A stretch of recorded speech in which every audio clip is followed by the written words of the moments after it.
Imagine this. You're scrolling through gaming news, maybe sipping your coffee, minding your business. And then, bam, out of nowhere, Ninja Gaiden 2. Black just drops.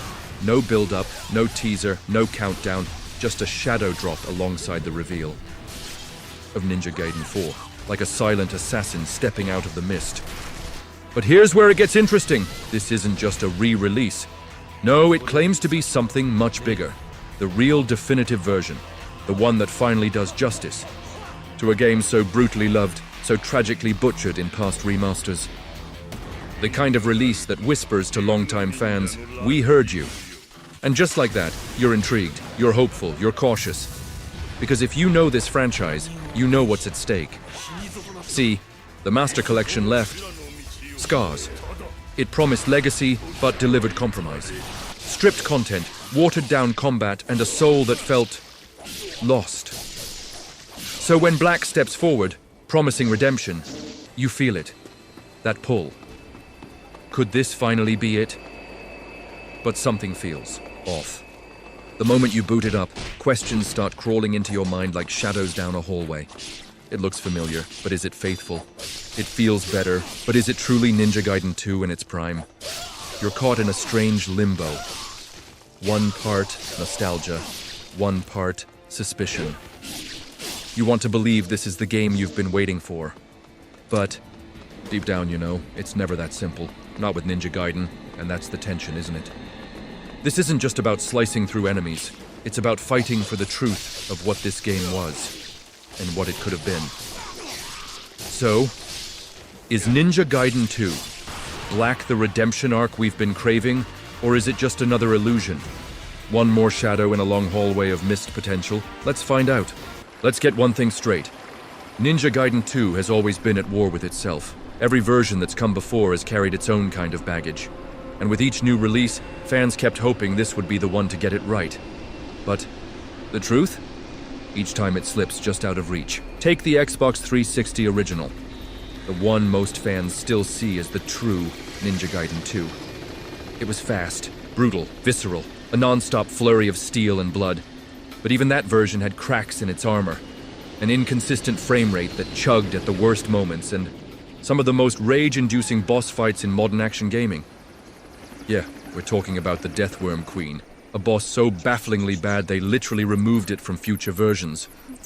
No exaggeration. That's how infamous it became.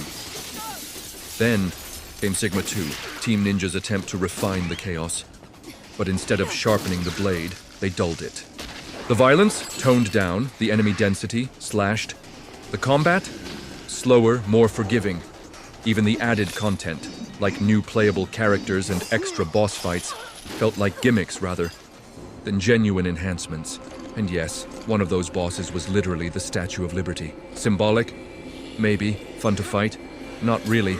And then, the Master Collection. Let's just say it wasn't a comeback, it was a compromise. It took the IA weakest parts of Sigma 2, tossed out the good bits, and repackaged it with a shinier frame rate and higher resolution. No bonus characters, no meaningful improvements, just a prettier version of a watered-down game. So when Black dropped and promised to fix everything, to be the definitive version we've been chasing for over a decade, it stirred something. Hope, skepticism, maybe even a little fear. Because by now every Ninja Gaiden 2 veteran knows, this series doesn't just hand out redemption easily, and while Black takes a bold step forward, it's still carrying the weight of those ghosts. Now let's shift gears and talk about something undeniably impressive, how this game looks. Because whether you're a returning fan or a first-time player, one thing's going to hit you fast. This is the best Ninja Gaiden 2 has ever looked. No question. While it's not a full-blown remake, Black got what you might call a technical facelift, an Unreal Engine 5 treatment of sorts. It's not running natively in UE5, but rather through what feels like an asset injection system, similar to what we've seen in modded remakes like Portal RTX. The result? A visual transformation that, in some places, feels almost surreal. The Ninja Village, for example, once a decent-looking intro area, now glows with enhanced lighting, dynamic shadows, and high-resolution textures that give every blade of grass a cinematic shimmer. It's gorgeous. Then there's New York City, which in the original felt cold, empty, and kind of like a last-minute placeholder. But now, it's alive. Reflective puddles glisten beneath neon lights. Fog rolls through alleyways, and the once flat environments actually breathe with mood and tension. It's like stepping into a version of Ninja Gaiden 2 that finally respects your visual expectations. Now, not every area gets that love. The sewers, yeah, still a mess. Some locations just can't be saved, but overall, the upgrade is striking. Not a small improvement, a big one. This isn't just a sharper image. It's a game that feels more modern, more cinematic, more alive. But there is one major catch. You're locked at either 30 or 60 frames per second. No unlocked frame rate, no next-gen boost. And for a game this fast, this frantic, that stings. Still, if visuals are what you care about, black is undeniably the new gold standard for Ninja Gaiden 2. Let's be honest. Ninja Gaiden was never meant to be subtle. It was never about restraint. And in black, that truth comes roaring back with a vengeance. The violence is here, the kind that makes you wince and grin at the same time.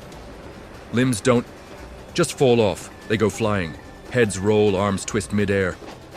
You're not just cutting through enemies, you're blending them into a storm of steel and blood. It's absurd, it's excessive. And you know what? It's absolutely perfect. This is what the original game thrived on. That over-the-top carnage that made every swing feel powerful, every combo feel earned. The Sigma versions stripped all of that away in the name of polish. Less blood, fewer enemies. A more refined tone that ironically felt neutered. But black? Black remembers who it is. And it's not just the gore. Enemy behavior has been adjusted too.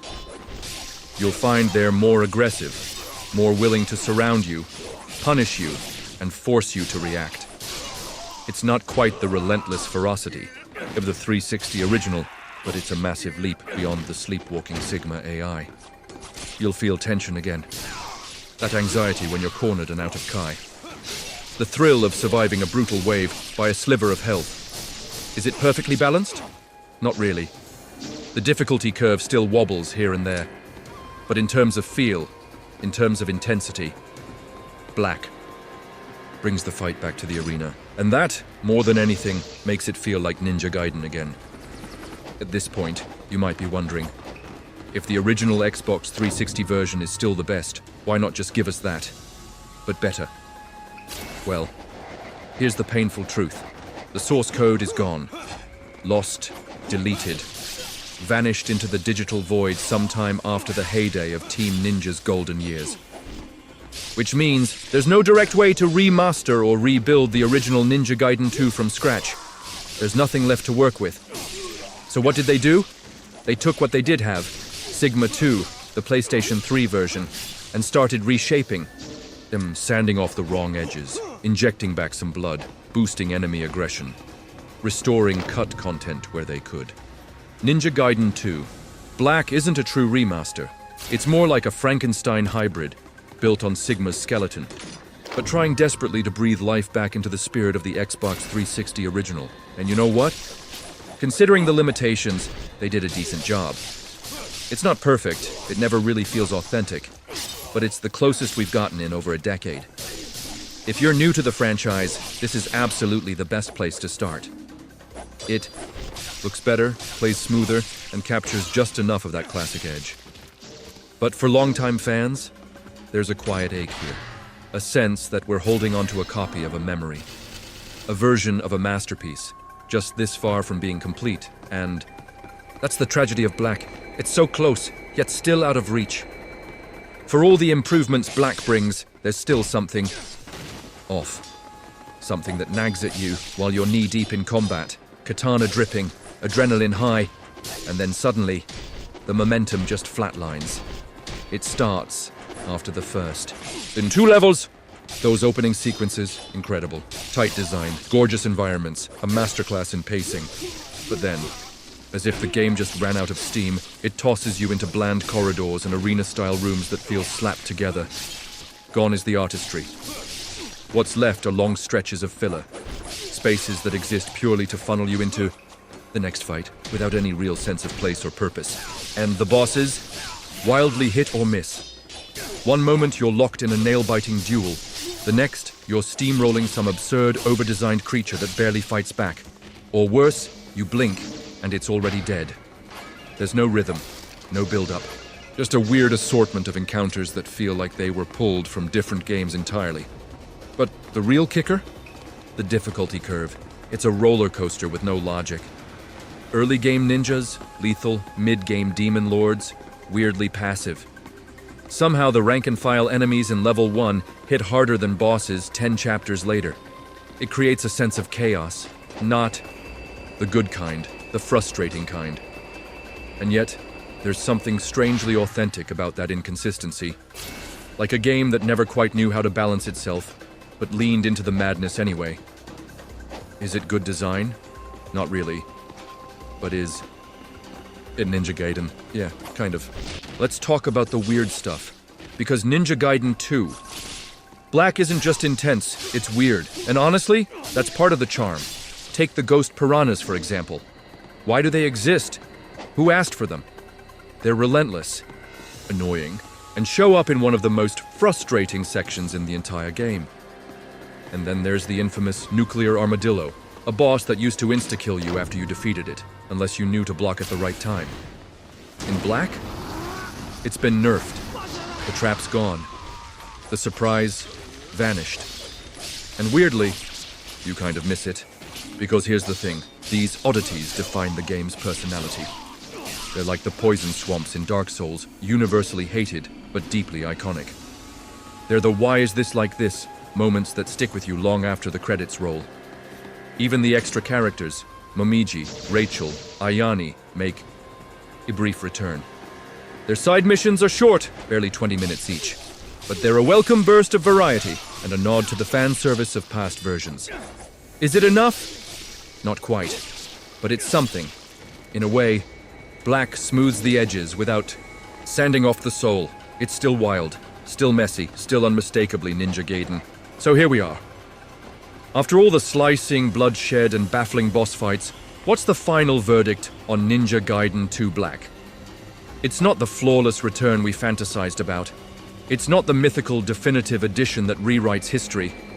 But you know what? It might be the closest we've ever come. Visually, it's the sharpest the series has looked.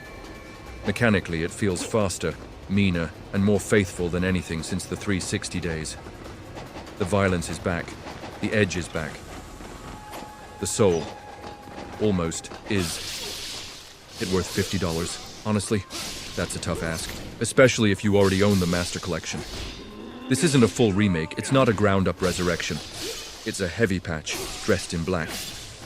And yet, if you're playing it on Game Pass or waiting for a sale, then yeah, this is a brutal, beautiful reintroduction to one of gaming's most infamous action titles.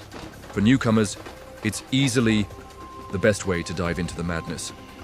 For veterans, it's a complicated love letter, flawed but heartfelt, incomplete but passionate.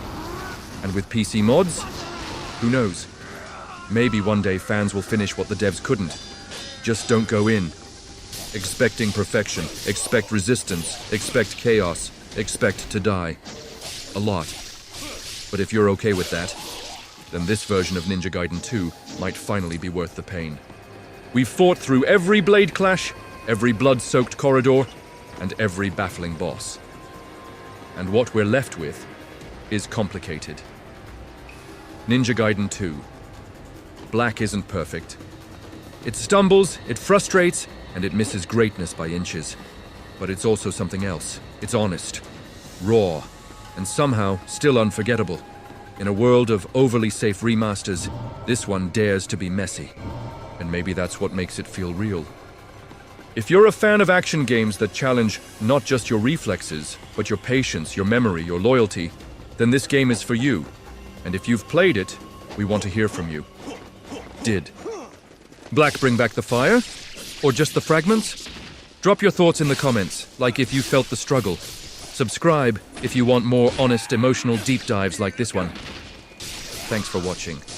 And remember, some games don't need to be perfect to be legendary.